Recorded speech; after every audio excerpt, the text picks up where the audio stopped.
Welcome back to Absolute Units. It's our first podcast of 2026. I'm Joe Vaughan, the museum social media manager. And I'm Ollie Douglas, the curator of the museum. So on the 1st of January, the Museum of English Rural Life turned 75. Yeah, 3/4 of a century. A very good age. A venerable age. Venerable. That's what we're going to talk about in this episode. The founding story of the MERL and how we came to be. Yeah. And it's a fascinating story, actually. It's one that's fascinated me for a number of years now, and I've been digging deeper into it. So this will be the first of two episodes. In this first episode, we'll talk about the actual moments of the founding, what we had at the beginning, and then in the second episode, we'll talk more about the wider context of the MERL and the sort of international connections and significance of the MERL, and what we don't talk about enough within the museum at the moment. Yeah. And those who are regular listeners, welcome back, and you will be used to us having a guest. But this time, I guess if we have a guest, the guest is the museum itself. And those who are new to us, normally it's me and it's Joe, and we're chatting with someone who knows a lot more than us about a particular subject. And I think I'm the person who knows about the history of the museum this time round, Joe. So you're going to be grilling me and asking me questions and testing my knowledge. Is that right? I think so. Yeah. So let's do this. Let's do it.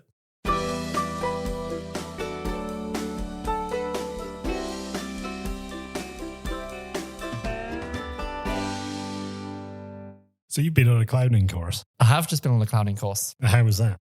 It was absolutely amazing. Well, that's cheery. With Dan Lees in London. Yeah, it was absolutely wonderful. I had last week off work and I was just being an idiot for a week and learning how to fail, really. Well, learning how to fail sounds quite difficult. Or to learning how to tolerate failure. Right. I think we're a very anti-failure world where you fail at something and you feel crestfallen and you don't want to get back up. But in clown, the goal is to make people laugh. That's the fundamental goal. And so if you're clowning for the room, people aren't laughing, you have to be able to acknowledge that moment. You have to be able to see, this isn't going very well. And so clown teaching focuses on that. At least that was my experience of it.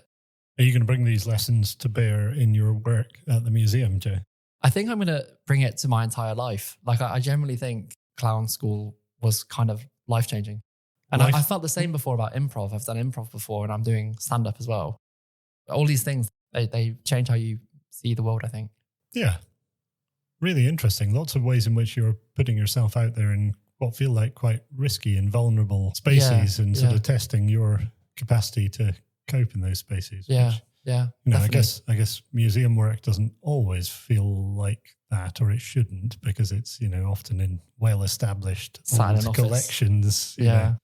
But actually, I guess an awful lot of it is quite experimental, isn't it? And we're sort of trying stuff out, and sometimes it works, sometimes it doesn't.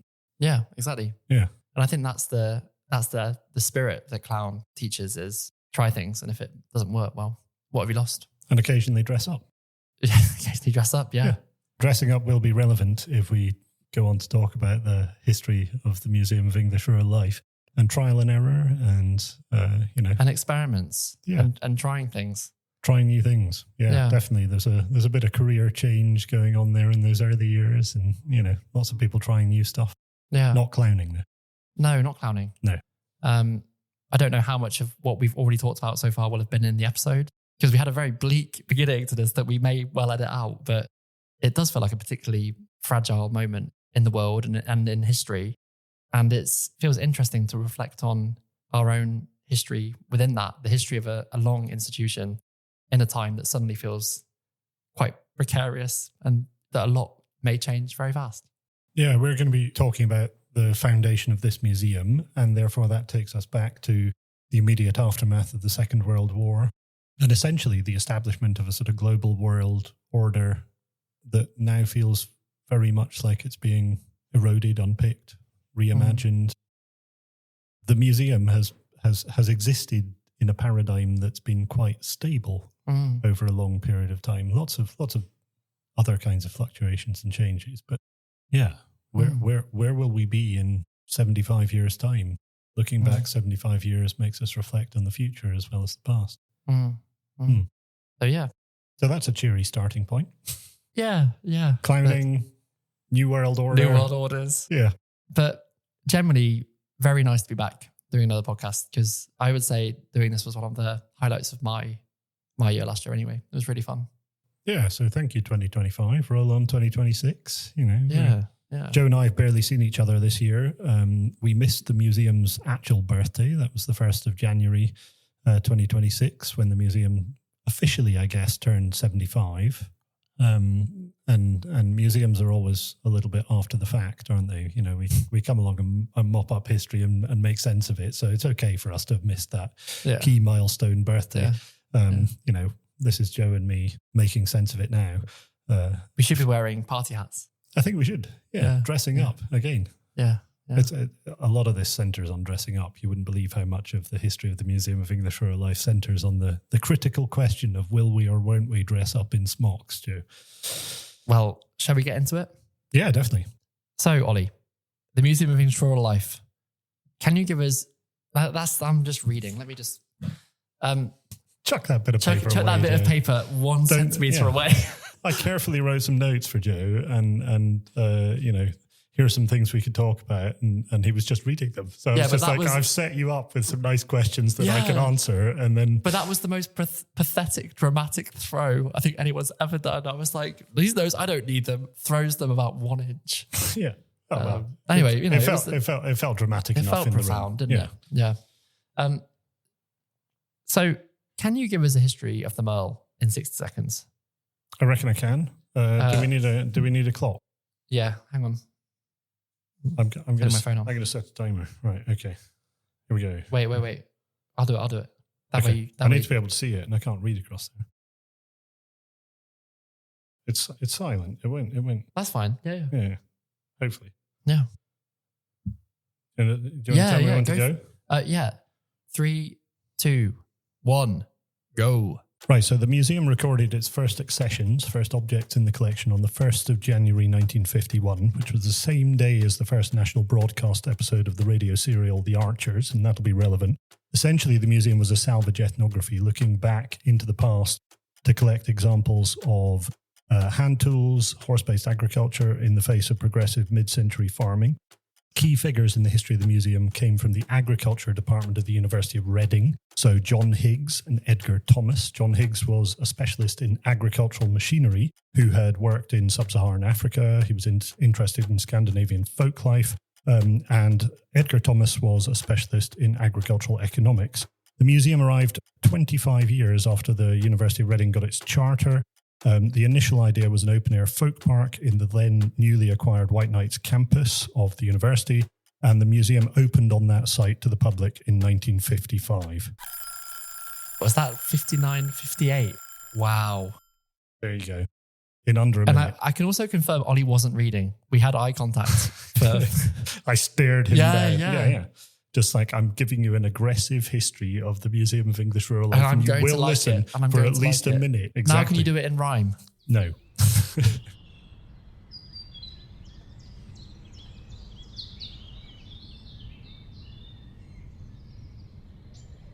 Okay, so let's take this apart bit by bit. We recorded our first accession on the 1st of January 1951. What's the significance of that date and that time period as well? Yeah, so we're post-war, post-Second World War. It's Reconstruction Britain. 1951 is a sort of key date for big displays because it's the year of the Festival of Britain. So in those of you who hadn't visited the museum, we have a massive wall hanging from the Festival of Britain on display in the galleries, and that was a big post-war Reconstruction Britain event to kind of sell the UK to the rest of the world. Sort of World's Fair style event. Wasn't that 100 years after the previous one? Is that right? So it's exactly 100 years after the Great Exhibition. So 1851, big displays at Crystal Palace in the heart of Victorian England.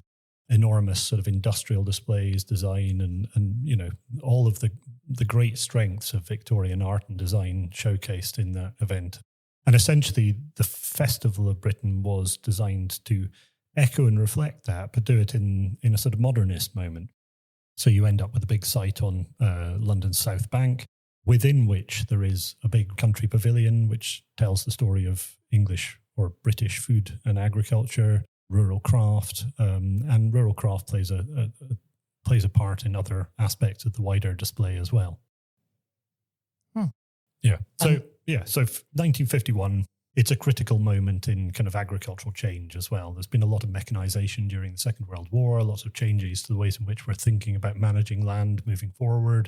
And we'll come back to this a lot, I think, but we're in the midst of what's referred to as the Green Revolution. So this is a sort of big scientific shift in farming practice, new varieties of crops, lots of increased reliance on petrochemical ways of farming, so lots of fertilizer inputs, lots of pesticides and herbicides, and also greater mechanization, reliance on machinery and tractors.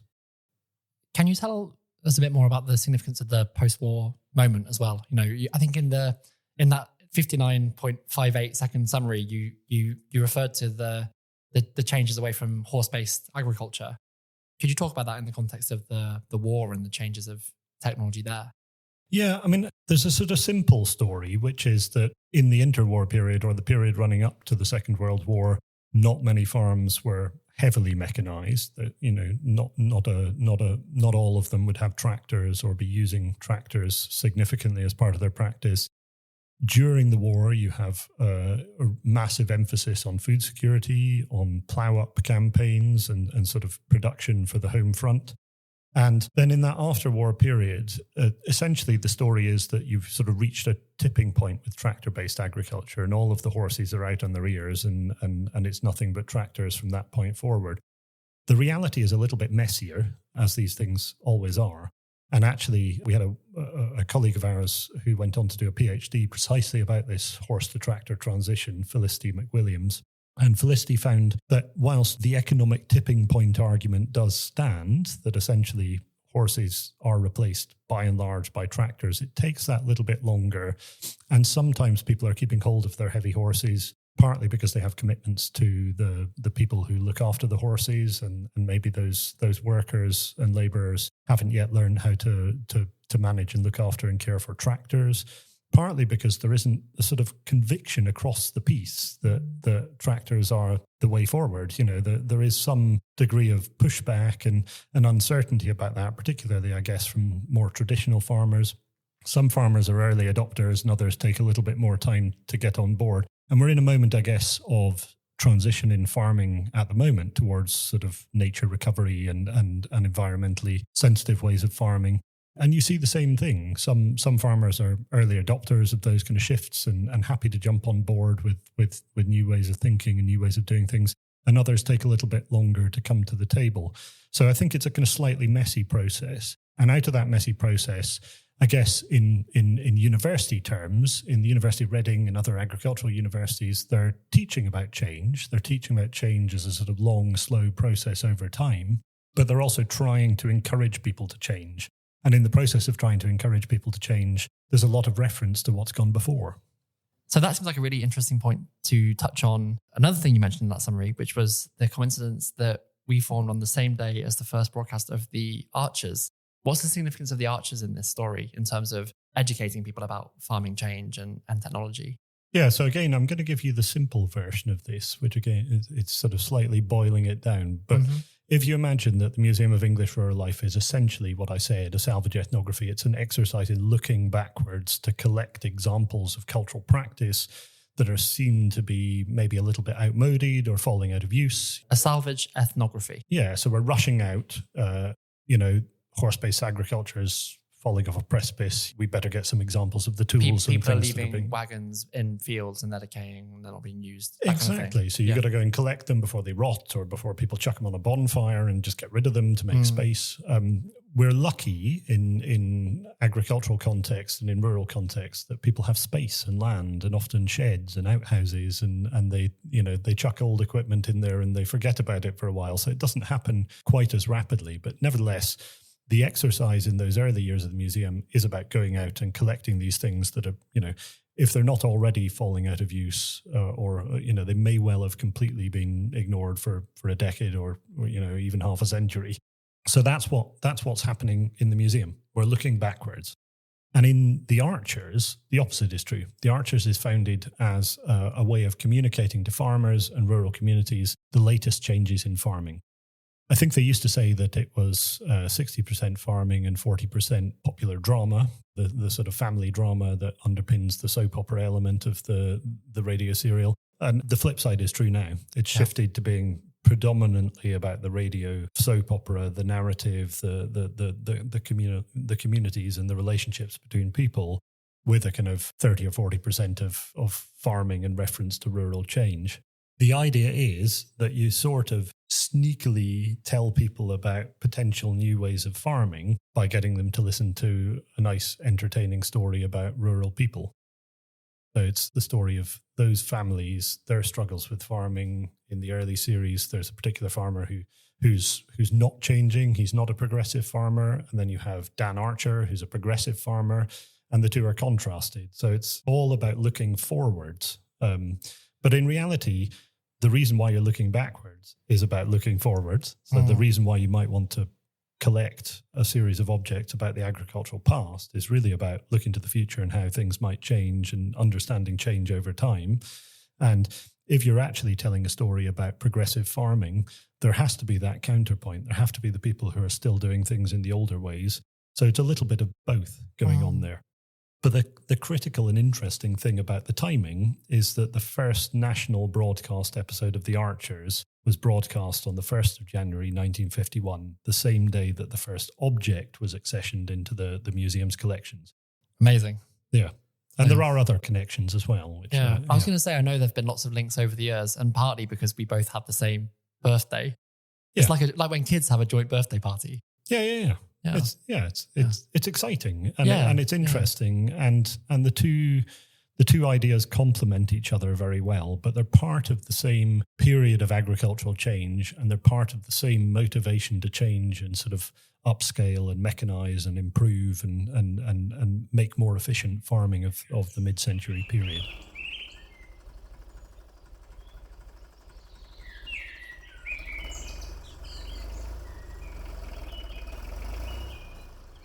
It feels interesting thinking about the formation of these institutions and programs that have been going throughout. You know, a lot of people grew up with the Archers and they still listen now. Interesting to think about that as a record of change and a record of changes to come in this moment, as we were saying, that feels kind of fragile and that things are changing even more rapidly now. On the topic of change, why were we not an open air museum with dressing up? Do you want to dress up, Joe? I'd be very happy to dress up. Yeah. We were talking about your clowning, and you were dressing up. I was dressing up last week, but not in sort of rural. Not in clothing. rural garb. Yeah. Someone did. Okay. What did they wear? So they wore a quite dirty apron, a tweed cap, and they had a rubber chicken that they played as a flute. Okay. Yeah. I'm not sure I'm qualified to comment on. No. Yeah.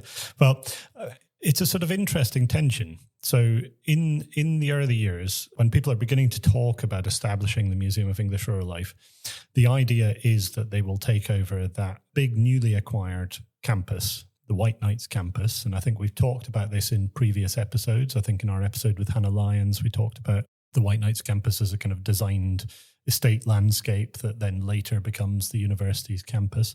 And the Jane Austen episodes, we talked about it as well. Yeah.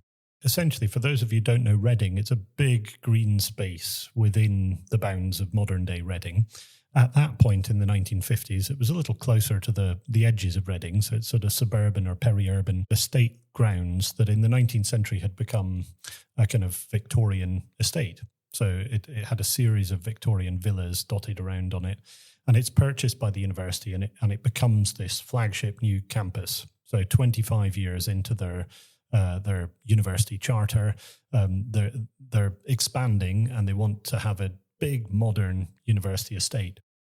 So the founding people behind the museum think this is a great opportunity. They can start amassing not only larger technology, wagons and steam engines and things like that, but they can potentially have an open air museum, bring together examples of vernacular architecture from around rural England, try and reflect the kind of practices that happen in those places, those buildings, those landscapes around them, and reflect that great diversity, not only of material culture of sort of smaller portable things or machines, but the bigger context within which those fit.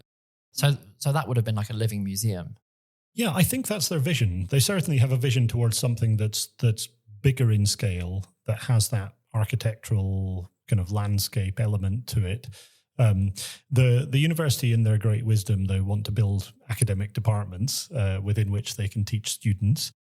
So it does make sense. Yeah, it does make sense. And so what we end up with are 1950s and 1960s academic architectural buildings rather than tithe barns and cart sheds and chicken sheds and pigsties. And that, I think, probably makes sense for the wider role of the university. And the museum instead becomes a reference collection, essentially. So it's a collection of initially objects, but very rapidly after that, they start acquiring paper archives, photos, film, and increasingly books as well. So it grows rapidly in a different direction.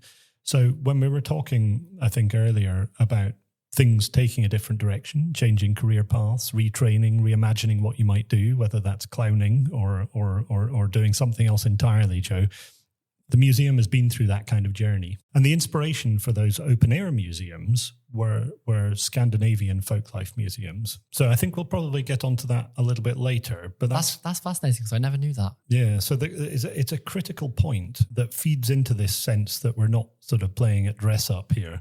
And the reason for that is that the Vice-Chancellor of the University of Reading, at the time when the museum idea is approved, so in the 1950s, he had recently, with his wife, visited Skansen, and Skansen is a really significant.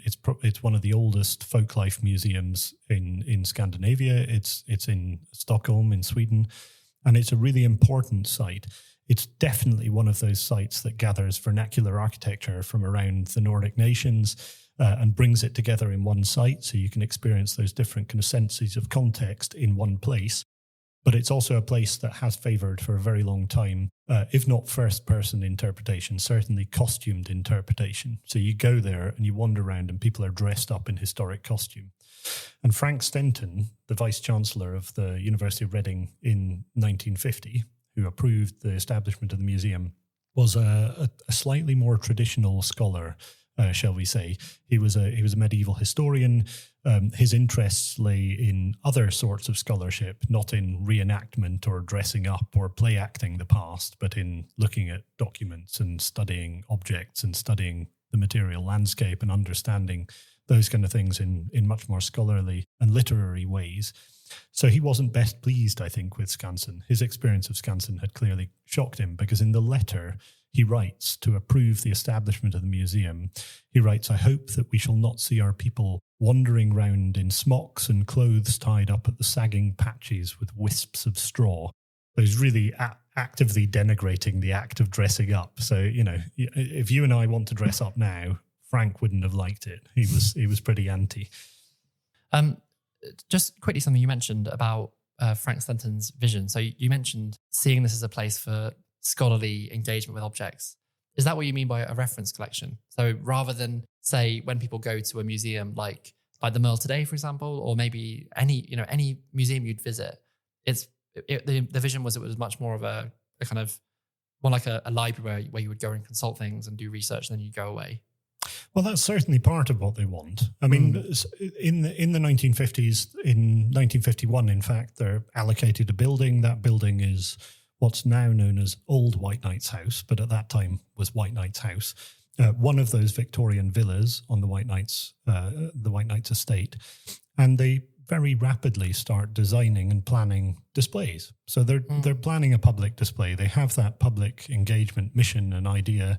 It's not just for scholarly people to drop in. They want to do something broader than that. But running alongside that is the need to build up a systematic and comprehensive collection, and that's very much a scholarly, deliberate, purposeful endeavor. They're seeking out things to fill the gaps. They accumulate objects very rapidly. They're cataloging those objects as they go, and I think it feels like they want to have at least one example of all the hand tools, at least one example of all the horse-drawn machinery. They want to be able to then compare and contrast between some of those where there's variation, regional or otherwise. It's seeking to be comprehensive and typological and purposeful in that way.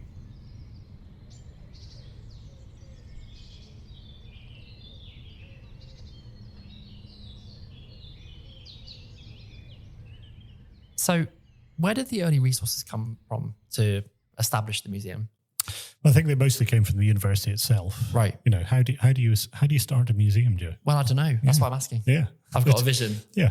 It's quite, I think if you have a vision and you have a really strong idea, you go out and you seek support from the people closest to you, and then you build up from there. So people like John Higgs, Edgar Thomas came together as a group of academics and scholars interested in doing this project, bringing this place into being, and they wrote a proposal, and that proposal went to the University Council, and they approved it. That memo gets written, the museum comes into being. But once you have that, what do you do? I mean, you clearly need to beg for further resource to get it off the ground. So John Higgs becomes the museum's first keeper. Edgar Thomas chairs the committee that oversees the museum. So there's staff time. And then the staff begin to build up a little bit. They're allocated a building. So the university is investing in this as a concept. They also are very, very rapidly going out into the agricultural community and into rural spaces and places and asking for support. And they're asking for two kinds of support critically. One is they need collections. They need to have the stuff to fill the galleries, to fill that storehouse, to build up that reference collection. And where do they get that stuff? They have to ask largely by donation from farming communities, from rural people and places.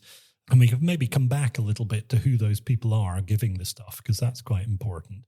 But they also reach out broadly to other institutions. So I think a number of institutions give a little bit of money right at the outset, including, I think, the BBC. We also get a bit of money from various agricultural machinery companies.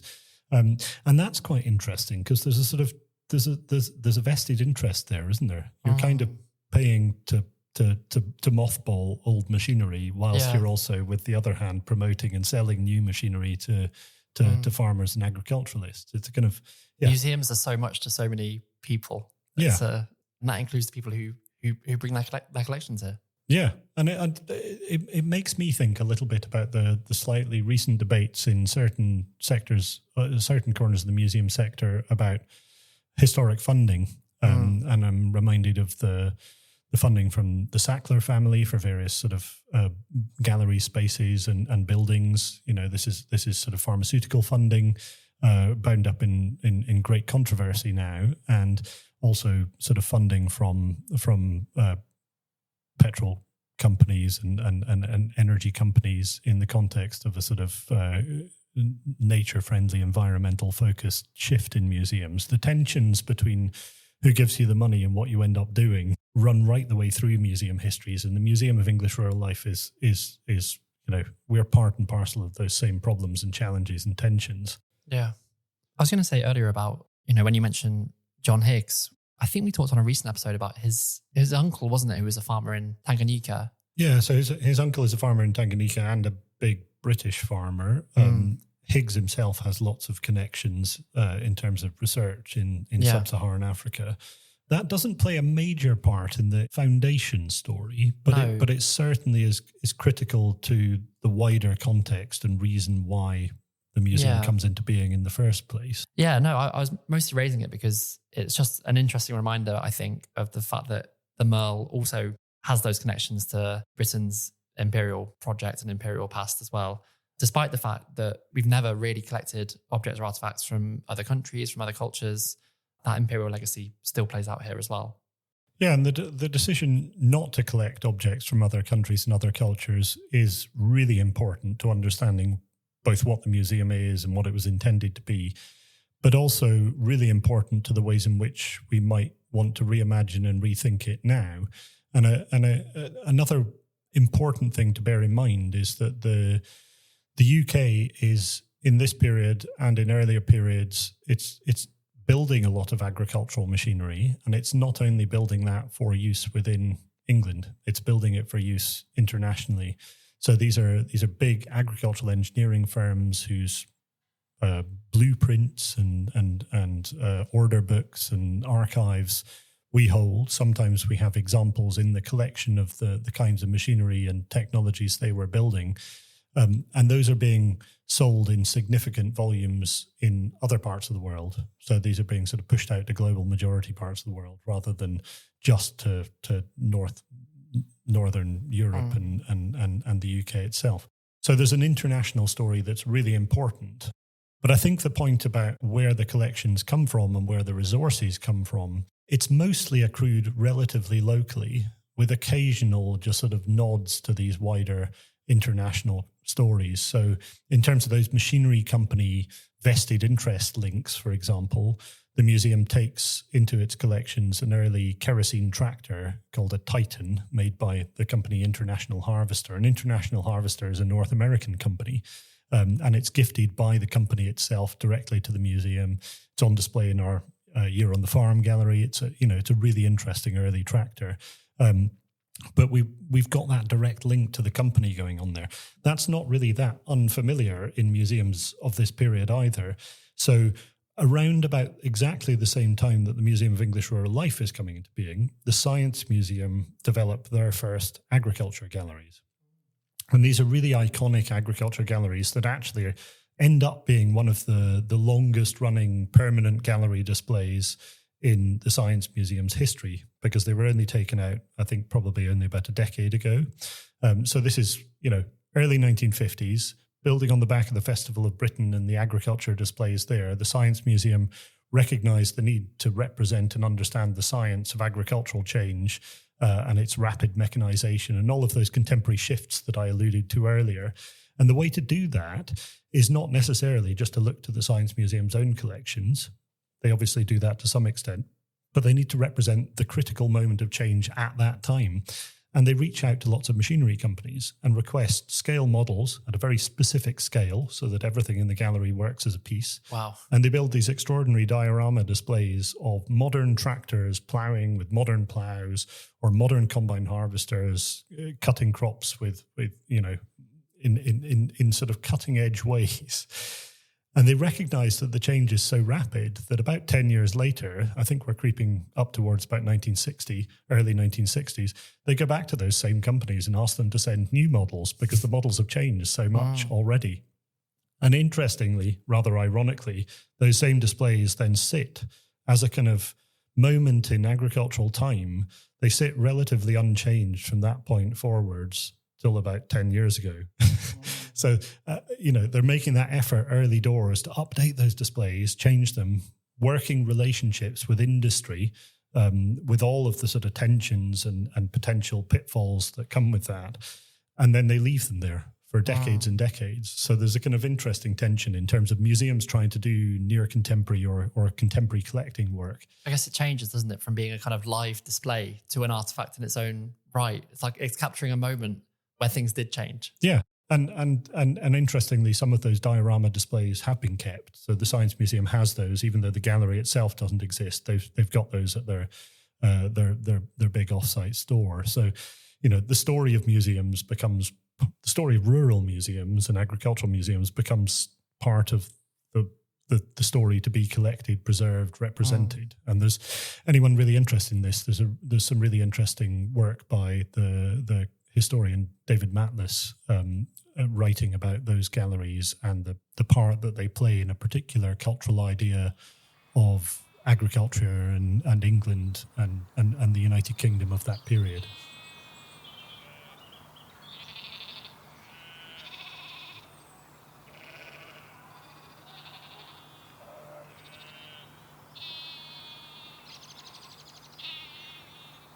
So I'm very fortunate to have in my hands the founding accession book for the Museum of English Rural Life. So this is a ledger, actually is a rather dashing red cover containing all of the records of all of the objects that the museum brought into its collection.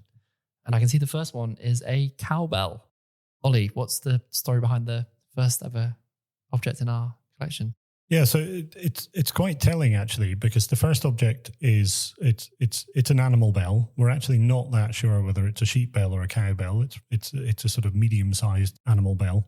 It actually came via a student in the agriculture department, a man called Ian McNair. Back when we were looking at the museum's founding story in 2011. We were doing a joint exhibition actually with the BBC on the archers and the museum, looking backwards and looking forwards. And I took it upon myself to try and track down where this bell had come from. And in the record there, you can see that it explains which farm it comes from. So I looked up the farm in the phone book, and phone books were a thing back then. And I rang up the farm expecting maybe, hopefully, farms are intergenerational businesses. Perhaps I might get hold of the son or the daughter or the grandson or the granddaughter of Ian McNair. And his wife answered the phone and she said, "Oh, I'll just go and get him." I hadn't realised he had been a student in the 1940s and 50s, and as a consequence was, still very much alive. And he came on the phone and he was a little bit surprised. He remembered John Higgs. He'd been taught by John Higgs and others in the department. We had a chat about that. And he had no idea that the object that he had given to his lecturers had become the first object. Would have such significance. Yeah. And in a way, it sort of only has significance, that much significance, because of us dwelling on the history of the museum. It's no more or less important than anything else that came in those early years.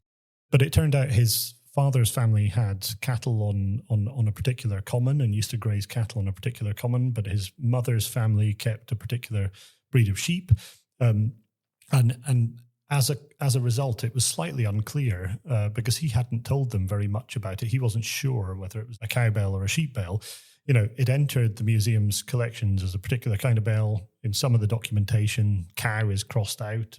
Well, yes, I can see that here. There's an arrow over cow. Yeah. Where it just says cow, arrow, bell. Yeah. So, they're figuring this out. And in those early years, that document sort of stands as testament to the fact that they're figuring out how to do this as well. They've obviously got a sort of system and a structure right from the outset. They know how they're going to write it in the ledger. All of these things are going to get an individual number. What's the number on that one? It's 51/1. Yeah. So the 51 is 1951. Yeah. It's the first object to enter the collections in that year. And there's a running number. So 51/2 is the second object entered in the register, and so on and so forth. But in 1951, they clearly didn't think they were going to make it to 2051. So in the year 2000, we went to a 4-part number for that year part of the accession number. But, if you follow us on social media, you'll have seen us use these object numbers on our posts sometimes. So yeah, look out for them, because sometimes you can actually tell quite a lot from those numbers about when the actual object or archive or whatever arrived in the museum collection. Yeah. So it was really interesting. It was a privilege to talk to him, and we, that bell sat in the redisplays. When we redisplayed in 2016, we put that bell on display for the first 6 or 7 years of those displays. So it's had an outing since. Going back to the point you made about the changes in terminology and the crossings out, I can see that there are a few areas where there aren't just crossings out, but there are alternative words suggested. So 5117 is an eel prong. An eel spear has been written next to it. Yeah. Is that as an alternative, or is that a kind of correction? I think they're just figuring out what their standard name is going to be. Yeah. And if you imagine this is obviously pre-computerized database. Of course, yeah. And databases, essentially relational databases, museum databases, work like multiple sets of old index cards. But in the 1950s and right up until the 1990s, they were using index cards as the main way of both organizing and searching the collections. And if you think of the numbering system or the keywords that are given as names for objects, or the classification, sort of the wider context within which these items sit, all of those are essentially ways of cutting across the entire collection and saying, we'll pull out all the things that are called eel prong or eel spear. Or pottle. Pottle. That's a type of soft fruit basket. Yeah. And and you have to imagine that, you know, it's like sticking a search term into a search engine or into a database. Yeah. And it's searching across all those cards, sort of deep dive searching. Yeah. So they have to standardize the object names essentially. And the other thing that's interesting about Ian McNair is it makes us think a little bit about who the people are. Who are the people who are giving the things? Often this is a museum that we think of as a social history museum. Social history tends to be about sort of people, working class history, history from below. And the collections that we have, yes, they represent the lives of working people in the countryside, perhaps the people the stockmen who would have been herding those cattle on the common, or the shepherds who would have been looking after the sheep. But the people who own those objects are not always the working class people who are using them in their day-to-day working lives. So it might be the farm owners, whether they're owner-occupiers or tenant farmers. It might be estate owners. It's a sort of upper and middle class ownership of a whole suite of technology and material that represents the lives of people beneath them in the social hierarchy. So there's an interesting tension there that we need to unpick constantly and think about who gave us the stuff, what was their motivation in giving it, and were they actually the people who used the objects in question? That's really interesting. I mean, yeah, I'm just looking here. There's on the origin column, a huge swathe of these. So from numbers 5113 to 51158, the ledger says, these are to be known collectively as the H.J. Massingham collection under the terms of the gift. So was Massingham an example of a person who, you know, may have collected these but not used them himself, or is this? Yeah, so Massingham is a rural writer of the interwar period. Right. He's a journalist. He writes a lot of books about country life. And his collection already existed before the Museum of English Rural Life came into being. So it's transferred from his personal collection. It's transferred as a whole. And it's one of a couple of really important founding collections that come in 1951, in the early period of the museum.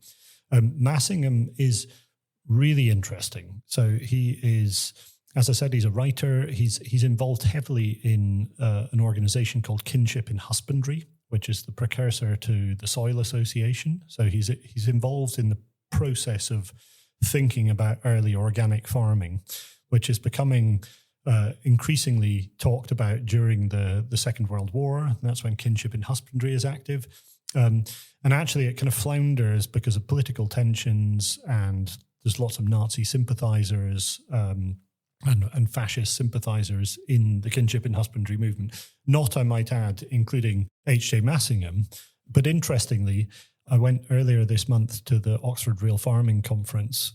So there are two big farming conferences in Oxford every January. One is the Oxford Farming Conference, which has been running for a long period of time. And then there's a sort of agroecology, environmentally friendly farming conference, which is huge, several thousand delegates. And that's the Oxford Real Farming Conference. And last year, organics became part of that conversation again after quite a few years of not really being mainstream. And as a result of that, a whole series of sort of tensions came to the fore about this sort of fascist route of organic farming. And a booklet was published last year about these kind of tensions and histories. And in that booklet, Massingham's name comes to the fore. Oh, interesting. Which is both, yeah, it's accurate because he's involved in those conversations with early fascist proto-organicists, but he's also not one of the fascists. He's a kind of, right. You know, he wouldn't necessarily fit the mold either of conservative or socialist, you know, the polar opposites of our contemporary politics, but he wouldn't fall into the sort of fascist blood and soil ideas about organics and organic farming. He does go on to be a founder member of the Soil Association as well. And his collection is quite interesting because he injures himself in the late 1930s and he ends up having to have a leg amputated, and he spends a period of time convalescing in a cottage hospital in Winchcombe in Gloucestershire. And I think it's probably there that he catches wind of the Winchcombe Church Porch Museum, which a woman called Eleanor Adlard had founded. And this is quite literally does what it says on the tin. It's in the church porch. There is a sort of collection of rural bygones, folk objects. And we don't know for certain that he'd heard of this, but it seems very likely that he'd sort of caught wind of this concept. And he decides he's going to collect his own museum. He's going to bring together his own collection of objects. And he turns it into a publishing project. So he writes a book called Country Relics. And in that book, he tells the stories behind all of the objects in his object collection. And he does that with the help of a father and son team based in Winchcombe called the Greenings. So in a way, it feels a little bit like those tensions of telling the social histories of working people's lives through the lens of objects that actually belong to middle and upper class people. Massingham is telling the story of these objects, but he's actually regurgitating much of the information that the Greenings have gathered for him in Winchcombe. And he's taking it all to his own home, which isn't in Gloucestershire at all. It's in Buckinghamshire. And he has a shed built for it in his orchard, which he calls the Hermitage, after Gilbert White. So Gilbert White, the famous 18th century naturalist, has a folly in the grounds of his Selborne home, which he calls the Hermitage. So there's a direct reference to kind of natural history, the study of the world around you, things that Massingham was very aware of, very interested in. But Massingham's ideas are also informed by late 19th century anthropology and archaeology. He had actually set out to study archaeology and anthropology and ended up sort of going in a different direction. So his ideas are informed by these kind of ideas of the progression of culture, sort of slightly very outmoded now, but certainly even by the 1950s, people were thinking a little bit differently about how and why sort of cultural practices come into being or are shared. So he's an interesting character, and to have his collection as a founding collection, in a way, it ticked the box of what those founding keeper and other people at the museum wanted to do, because he'd already collected a good example of most things. And I can see as well, especially if you're a museum curator desperate to get some objects into your museum, being approached by someone who has, it says numbers 5113 to 51158. So what's that? 145 objects. That's a great start. It's a big collection, and in those early years they amass vast swathes of stuff very rapidly. But I think they already had a few things kicking around, because there are references. Occasionally, you see these references in university history to the agricultural machinery hall, or something that they colloquially referred to as the museum. And this is before the Museum of English Rural Life comes into being. Oh, wow. And there are other museums that the University of Reading has that already exist by this point. The Cole collection, natural history collection, and the Ure collection, so sort of Greek antiquities. Those are already there on the university's London Road campus. Somewhere on that campus was a building in which they had bits of old agricultural equipment that they were using in teaching, that they referred to sometimes as the museum. So that, in a way, it kind of already exists, and it just sort of gains official status and new impetus when the university moves campuses. And there are little hints, I think, in that accession book of some of those objects that came from existing academic departments. Yeah. So the 1st of January 1951 was really the hard launch. Yeah. We'd been around for a bit. Yeah, and we talked about the fact that the letter approving the formal establishment of the museum is actually in 1950. Clearly people had already got a few things kicking around. So that I think there's a breast plough and a few other objects that come from the agricultural machinery department, and then there's someone who works in the agricultural economics department, who's also named in that first page, and really interestingly, and this is nice because we're now in a formal Arts Council England partnership with Reading Museum. There's an object that started its life as a demonstration model of a type of stationary threshing machine made by a Reading-based company called Barrett, Exall and Andrews. So it's a Reading object, an object that would have been demonstrated at the Great Exhibition, there would have been examples probably of this demonstration model, possibly even this very scale model itself, used to sort of show this technology, mid-19th century technology.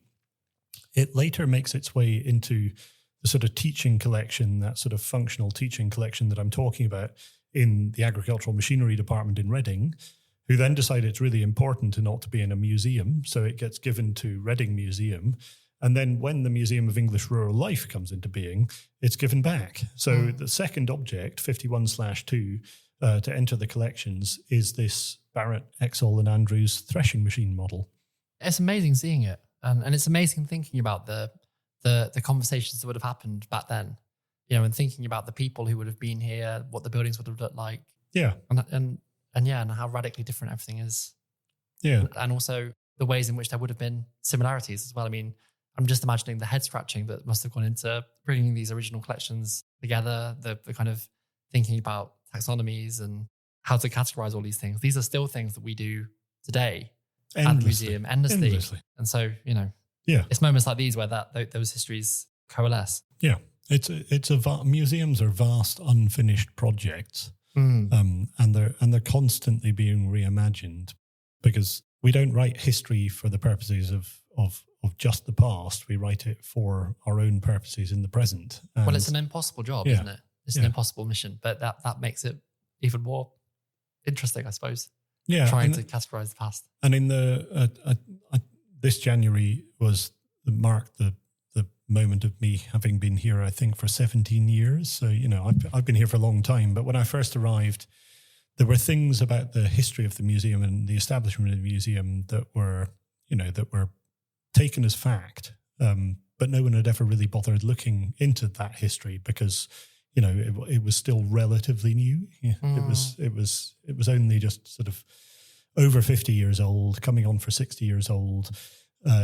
It felt like it wasn't worth looking into that quite yet. And the more we look into the history of the museum, the more we discover that actually some of those are they're slight folk tales. They've accrued a sense of concreteness and certainty, but actually they're just what people have been told, and the stories are passed down between different generations of people working in these buildings, working with these collections, and they're not always quite as true as we might think they are.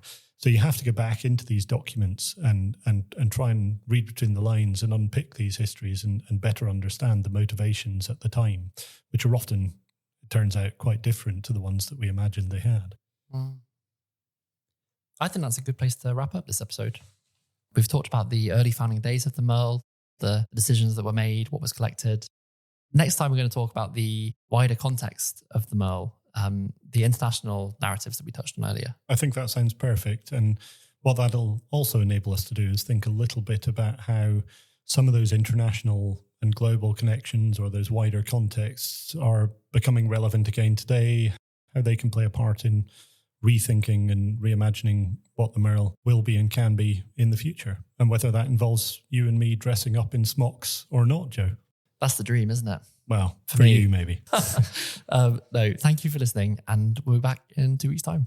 Bye. Goodbye. Thank you for listening to Absolute Units. I'm Joe Vaughan. And I'm Ollie Douglas. We did it right. We did. Yeah. It's great. Absolute Units is made possible by Museums Partnership Reading, a Arts Council England funded partnership of the MERL and Reading Museum. We'll be back in 2 weeks' time, continuing this conversation, chatting more about the international significance of the MERL and the wider context in which the museum came to be. Looking forward to it. Yeah. See you then. See you then.